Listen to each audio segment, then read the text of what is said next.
Ako niya sulat kanugon sa inyo kamanguan na muna to ang ginatikan nyo nga kabulay ugang binulawan nyo pa ako sa sulat pinangabudlayan. Pero isa lang kasabat ko tira nyo supuntanan wala ko to nabala sa nool ni isa katulo. Tapos may gana ka pa magambal nga ako maduko ko sa chesta pa ni paagan mati ka na sa duso areho pa matiin na lang hasta nga magdulugo. Imo dalunggan di mapunggan multi ko sa pamalasa mangharas na makalas ka sa alas ka madapa ka kada abakada ko sa bara para makalastra. Imulas na pa sa lakas sa pagtansya ka pwersa.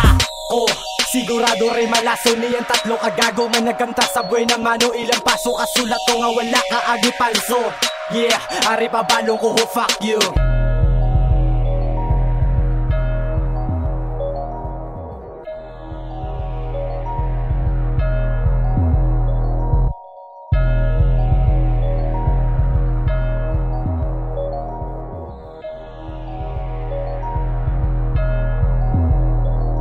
Pahinayang ko magtira para may aralingaw. Ginalango ang batas ambes kan hindi niya makuraw. Gaginago gasinamo ang tira ko di sa imo. Gabi na ho di mabisto ka iya lang ni sekreto. Piyo piyo magarang kabis kan hindi niya pasweto. Preparasyon niya sarap ginakula pa sa minuto. Mahilig magpadik kasi silpi nagapa bebe o ano ikaw alkasi sa tira ko nga atak. Ari na akong regalo sa tira ko di mabisto. Gani ka mo alisto kay kami na di gagiho. Ginakuro ginalupog mga tira di subong. Buwan naman o ari gago o nataka ilubong. Panglokatong ko sa tira mga piling bisakol. Ginasipa sa atong bom para di na yakatagol. Madapa ka kagbiwada sa lura di mga bara. Sa tunga ko binalasa kag sa tira ko ginlasa.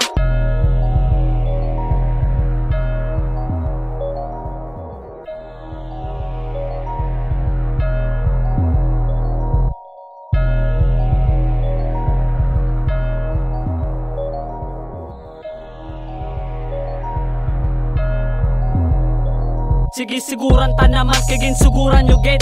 Sa mga nagbulig simo wa ay kakaulikid. Wa ay ka nakakilala puis way nakilakilala. Tidiin na to sila wala na kami kakitaan. Tatamaan mo na kabagsit da mo na simo makaon. Pagtapos ko sinyo kaon tagon mo ko manginaon. Tatamaan mo da kapalak matakan kung matugaplak. Di ano malusot ka pa hindi malusutan diba. Malusbutan lang ang papel mo oo ikaw na tumod. Kung madula lang ang karer mo hindi lang gidya ako. Wa ay magwa nga respetar ga sige pa ka didikar. Wala pulos inyo tukar siling sang inyo nga lugar. Hindi ka dapat respetuhon kay hindi ka talahaon. Ako inyo tumbahon at super tigid ka buwaon. Simple ko lang nga sulat nagakasakitan ka man. Sige kay nagsulod ka na himuon ka na hampanganan.